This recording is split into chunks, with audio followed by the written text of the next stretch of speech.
இங்க ஒரு பக்கம் கைலாஷுமே ஜெயாவை ரொம்பவே அவமானப்படுத்துற மாதிரி நிறைய விஷயங்களை பண்ணிக்கிட்டு இருக்காங்க. இன்னொரு பக்கம் ஜெயலட்சுமி வீட்டில இருந்து எல்லாருமே ஜெயலட்சுமிக்கு சாப்பாடு கொடுக்கலாம்னு சொல்லி வராங்க. ஆனா அந்த விஷயத்தையுமே கொடுக்க விடாம தடுத்து இந்த பக்கம் ஜெயலட்சுமியை ரொம்பவே அவமானப்படுத்த ஆரம்பிக்கிறாங்க. ஏன்னா இந்த மாதிரி நீங்க கொண்டு வந்து சாப்பாடு கொடுத்து அவங்களுக்கு ஏதோ ஆயிடுச்சு அப்படின்னா அதுக்கு நாங்க தான் பொறுப்பேற்றுக்கணும், அதனால நாங்களே அவங்களுக்கு சாப்பாடு வாங்கி கொடுத்துக்கிறோம் அப்படின்ற மாதிரி சொல்லிட்டு அவருமே ஒரு மொக்கையான ஹோட்டல்ல போய் சாப்பாடு வாங்கிட்டு வந்து இந்த பக்கம் ஜெயலட்சுமி கிட்ட அவங்களை அவமானப்படுத்துற மாதிரி அந்த சாப்பாடை ரொம்பவே வந்து கேவலமா தூக்கி போட்டு சாப்பிடுங்க அப்படின்றாங்க.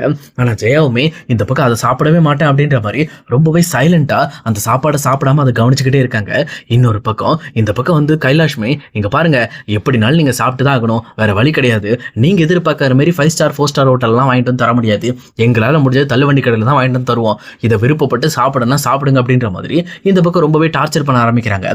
அதே நேரத்தில் இன்னொரு பக்கம் இங்க பொண்ணியை கடத்தி வச்சிருக்க அந்த ஏற்கனவே கல்யாணம் பண்ணிக்கணும்ன்ற அந்த நபருமே இந்த பக்கம் பொண்ணுக்கு அவங்களுக்கும் கல்யாணம் பண்ணிக்கிறதாவும் அது நாளைக்கு கல்யாணம் நடக்க போறதாவும் சொல்லிக்கிட்டு இருக்காரு. அதுக்காக அவரோட அடியாட்கள் எல்லாத்தையும் வர வச்சு இந்த பக்கம் பொண்ணுக்கு பாதுகாப்புக்காக விட்டுட்டு எங்க பொண்ணுக்கிட்டையும் சொல்லிட்டு போறாங்க, எங்க பாரு பொண்ணி, இவ்வளவு நாளா நான் உனக்காக காத்திருந்ததெல்லாம் போதும், இதுக்கு மேல வெயிட் பண்ண முடியாது, அதனால நாளைக்கு உனக்கு எனக்கு கல்யாணம் நடக்க போகுது, அந்த கல்யாணம் முடிஞ்சதுக்கு அப்புறம் நம்ம 2 பேரும் ஒன்னா சந்தோஷமா வாழலாம் அப்படின்ற மாதிரி அவருமே பொண்ணுகிட்ட ரொம்பவே அசிங்கமா பேசிக்கிட்டு இருக்காரு. சொல்லிட்டு அங்க இருந்து கிளம்பிடுறாரு. இன்னொரு பக்கம் பொண்ணியை பாத்துக்க இருக்காங்களும், எங்க பாருங்கம்மா, எங்க அண்ணன் ரொம்ப குழந்தை மாதிரி, அதனால பத்திரமா அவரை பாத்துக்கணும், இந்த மாதிரி சம்பந்தம் இல்லாம அவங்க கிட்ட கோவப்படாதீங்க அப்படின்ற மாதிரி பொண்ணு கிட்ட சொல்லிக்கிட்டு இருக்காங்க. எங்க பொண்ணுமே எப்படா இங்க இருந்து தப்பிக்கிறதுன்னு தெரியாம ரொம்பவே கஷ்டப்பட ஆரம்பிக்கிறாங்க. அதே நேரம் இன்னொரு பக்கம் எங்க சக்தியுமே பொண்ணியை தேடி தெரு தெருவா சுத்த ஆரம்பிக்கிறாரு. அப்பதான் அவருமே ஒரு ஃபங்க்ஷன் நடக்கிறத பாக்குறாரு.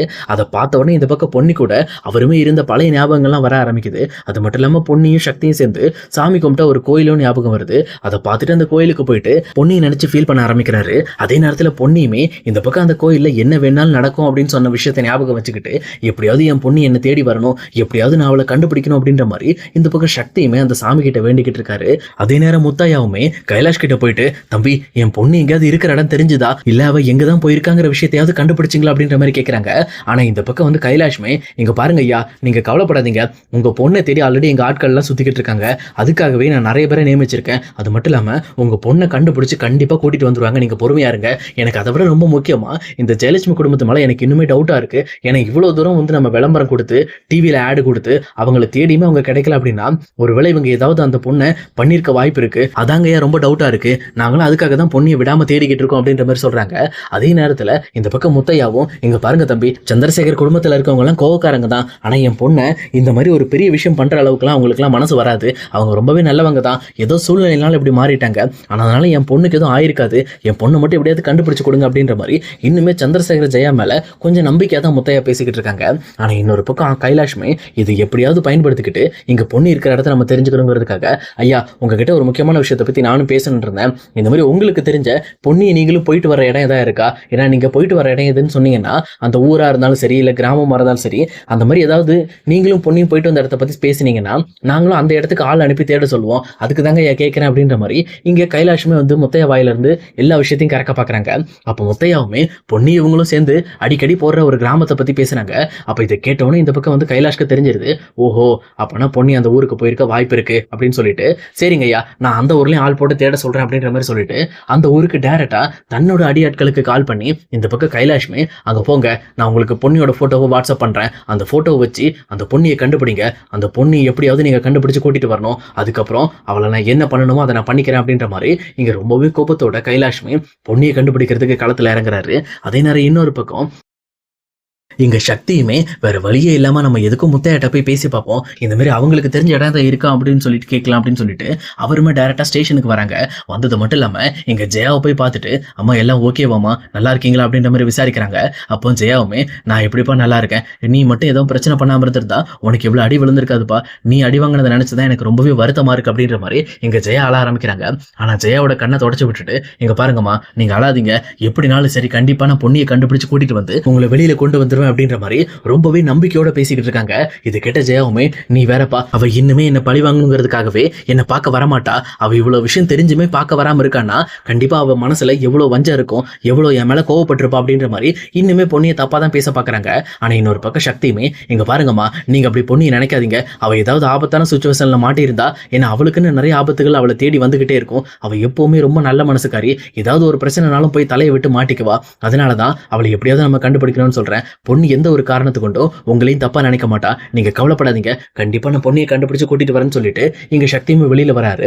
அப்ப கரெக்டா வெளியில உட்காந்துட்டு இருக்க முத்தையாவை பார்த்துட்டு முத்தையா கிட்ட போயிட்டு, மாமா உங்ககிட்ட நான் ஒரு முக்கியமான விஷயத்தை பத்தி கேட்கணும் மாமா, தயவு செஞ்சு எனக்கு கொஞ்சம் நீங்க கரெக்டா ஆன்சர் பண்ணுங்க அப்படின்ற மாதிரி இங்க முத்தையா கிட்ட பேச ஆரம்பிக்கிறாங்க.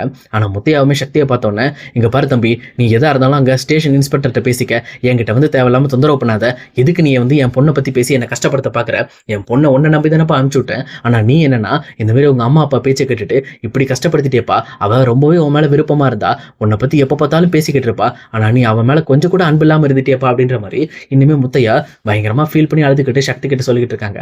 அப்ப சக்தியுமே, இங்க பாருங்க மாமா, நான் கண்டிப்பா வந்து பொன்னி மேல விருப்பம் இல்லாமலாம் கிடையாது, நான் பொன்னியை ரொம்பவே நேசிக்கிறேன், பொன்னிக்காக தான் இவ்வளவு விஷயத்தையும் நான் பண்ணிக்கிட்டு இருக்கேன், அதை நல்லா தெளிவா புரிஞ்சுக்கங்க, பொன்னி இல்லாம இனிமேல் என்னால வாழ முடியாது, நான் எப்படியாவது பொன்னியை கண்டுபிடிச்சாக்கணும், முதல்ல பொன்னிக்கு உங்களுக்கு தெரிஞ்ச இடம், அது மட்டும் இல்லாம நீங்களும் பொன்னியும் போற இடங்கள் எதா இருந்தா சொல்லுங்க, நான் அங்க போய் தேடி பார்க்கறேன், எனக்கு தெரிஞ்ச ஆட்கள் மூலமா நான் நிறைய இடங்கள்ல தேடிக்கிட்டு இருக்கேன், அதே மாதிரி அங்கேயும் போய் பார்த்தா கொஞ்சம் சரியா இருக்கும் அப்படின்ற மாதிரி சொல்றாங்க. அப்பதான் முத்தையா, சரி எல்லார்கிட்டையும் சொல்லிட்டோம், சரி இந்த சக்தி கிட்டையும் சொல்லிடுவோம்னு சொல்லிட்டு, ஆமாப்பா நானும் பொன்னியும் போற ஒரு கிராமம் இருக்கு அப்படின்ற மாதிரி அந்த கிராமத்தோட டீட்டெயிலை பத்தி பேச ஆரம்பிக்கிறாங்க. இதை கேட்ட சக்தியுமே, சரி மாமா நான் எதுக்கும் இன்னைக்கு நைட்டே அங்க போறேன், அங்க போயிட்டு தேடி பார்க்கறேன் அப்படின்ற மாதிரி சொல்லிட்டு அவரும் அங்கிருந்து கிளம்புறாங்க. ஆனா சக்தி கிளம்புனதுக்கு அப்புறம் தான் இங்க முத்தையாக்கும் லைட்டா மனசுல லைட்டா வலிக்க ஆரம்பிக்குது. ஒருவேளை நம்ம தான் இந்த பையனை தப்பா புரிஞ்சுக்கிட்டோமோ, அவன் இன்னுமே பொன்னியை லவ் பண்ணிட்டு தான் இருக்கான் போல இருக்கு, பொன்னியை நேசிக்க தான் செய்யறான், ஆனா ஜெயா மட்டும் தான் பொன்னிக்கு எதிராக இருக்கா அப்படின்ற மாதிரி கொஞ்சமா யோசிக்க ஆரம்பிக்கிறாங்க. அதுக்கப்புறம் சக்தியுமே தன்னோட ஃப்ரெண்ட்ஸுக்கு கால் பண்ணி, இங்க பாருங்கடா, நான் உங்களுக்கு வாட்ஸ்அப்ல ஒரு ஊரோட லொகேஷன் அனுப்பியிருக்கேன், அந்த ஊருக்கு வாங்க, அங்க வந்து நம்ம பொன்னியை தேடி பார்ப்போம், எனக்கு தெரிஞ்ச வரைக்கும் அந்த ஊர்ல தான் பொன்னி இருக்க வாய்ப்பு இருக்கு அப்படின்ற மாதிரி அவங்களும் பொன்னியை தேடுறதுக்காக அவங்க ஃப்ரெண்டோட இவருமே சக்தி போறாரு கிளம்பி. அங்க போயிட்டு இந்த பக்கம் அந்த ஊர் ஃபுல்லா பொன்னியை பத்தி விசாரிக்க ஆரம்பிக்கிறாங்க. ஆல்ரெடி அந்த ஊர் ஃபுல்லா பொன்னியோட போஸ்டரும் அடிச்சு ஒட்டி வச்சிருக்கு. இதை பார்த்துட்டு இவ்வளவு போஸ்டர் இருக்கும்போது கண்டிப்பா பொன்னி இந்த ஊர்ல இருந்திருந்தா யாரோ ஒருத்தர் நமக்கு இன்ஃபார்ம் பண்ணிருப்பாங்க, அப்ப இன்னுமே பொன்னி இந்த ஊர்ல இல்ல போல இருக்கு அப்படின்ற மாதிரி அவங்களுமே யோசிச்சுட்டு இருக்காங்க. அதே நேரத்துல இங்க சக்தியும் சக்தியோட ஃப்ரெண்ட்ஸும் மீட் பண்ணி ஒரு டீ கடையில நின்று பேச ஆரம்பிக்கிறாங்க. அப்ப சக்தியோட ஃப்ரெண்ட்ஸுமே, இங்க பாரு சக்தி, எனக்கு என்னமோ பொன்னி இந்த ஊர்ல இருக்க வாய்ப்பு இல்லைன்னு நினைக்கிறேன், ஏன்னா நீ பாரு தெருவுக்கு 4-5 போஸ்டர் இருக்கு, இவ்வளவு போஸ்டர் பார்த்துட்டோம் யாருமே பொன்னியை பத்தி இன்ஃபார்ம் பண்ணாம இருக்காங்கன்னா அப்ப பொண்ணு இங்க இல்லைன்னு தான் அர்த்தம், அப்புறம் எதுக்காக நீங்க டைமை வேஸ்ட் பண்ணிட்டு நம்ம இங்க வந்து தேடிக்கிட்டு இருக்கோம் அப்படின்ற மாதிரி அவங்களும் பேச ஆரம்பிக்கிறாங்க. ஆனா அதே நேரத்தில் அந்த டீ கடைக்கு வந்த 2 பேருமே இந்த பக்கம் பொன்னியை பத்தி பேச ஆரம்பிக்கிறாங்க. அந்த போஸ்டர் இருக்க பொண்ணை நேத்து தான் பார்த்தேன், ஆனா அந்த பொண்ணை தேடி தேடி சுத்திக்கிட்டு இருக்க, இன்னுமே அந்த பொண்ணு கிடைக்க மாட்டேன்றா, அவளை மட்டும் பிடிச்சு கொடுத்தா கொஞ்சம் பணம் கிடைக்கும், ஆனா இதே ஊர்ல தான் இருக்கா, எங்க போனான்னு தெரியலையே அப்படின்ற மாதிரி அவங்க 2 பேரும் பேசிக்கிட்டு இருக்காங்க. இதை கேட்டோம்னா சக்திக்கு தூக்கி வாரி போடுது. உடனே அந்த 2 பேர் கிட்டையும், எங்க இந்த போஸ்டர் இருக்க பொண்ணை பாத்தீங்களா, எங்க பாத்தீங்க அப்படின்ற மாதிரி கேட்கறாங்க. அப்ப அவங்க 2 பேரும், ஏன்யா நீ அந்த பொண்ணை கண்டுபிடிச்சு காசை வாங்கிட்டு போயிடலான்னு பாக்குறியா, நான் அதெல்லாம் முடியாது, அந்த பொண்ணை நாங்க தான் கண்டுபிடிப்போம், அதுக்கப்புறம் நாங்களே அந்த கரெக்டான ஆளுங்கிட்ட கொண்டு போய் ஒப்படைச்சிட்டு நாங்க சன்மான பணத்தை வாங்கிக்குவோம் அப்படின்ற மாதிரி பேசுறாங்க. ஆனா இன்னொரு பக்கம் சக்தியுமே, இங்க பாரியா அந்த பொண்ணு காணாம போனதா கம்ப்ளைண்ட் கொடுத்தது நாங்க தான், போஸ்ட் அடிச்சு ஒட்டிருக்கிறது கூட நாங்க தான், தயவு செஞ்சு பொண்ணு இங்க இருக்கான்னு சொல்லு, அந்த கமிஷன் பணத்தை கூட நான் கொடுத்துறேன் அப்படின்ற மாதிரி சொல்றாங்க.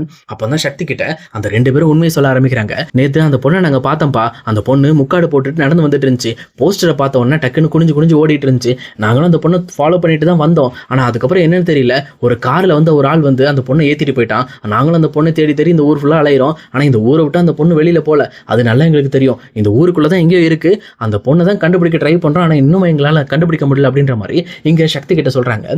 இது கிட்ட சக்தியுமே, அப்ப பொண்ணு கண்டிப்பா இந்த ஊர்ல தான் இருக்கா, இந்த ஊரை நம்ம வந்து சல்லடை போட்டு அலசனா கண்டிப்பா பொண்ணியை கண்டுபிடிச்சலாம்னு சொல்லிட்டு ஒரு நம்பிக்கையோட பொண்ணியை தேட ஆரம்பிக்கிறாங்க. ஆனா இன்னொரு பக்கம் பொண்ணியுமே தனக்கு மறுபடியுமே கல்யாணம் ஆயிடக்கூடாது அப்படிங்கிறதுக்காக அவங்களுமே இங்க போராடிக்கிட்டு இருக்காங்க.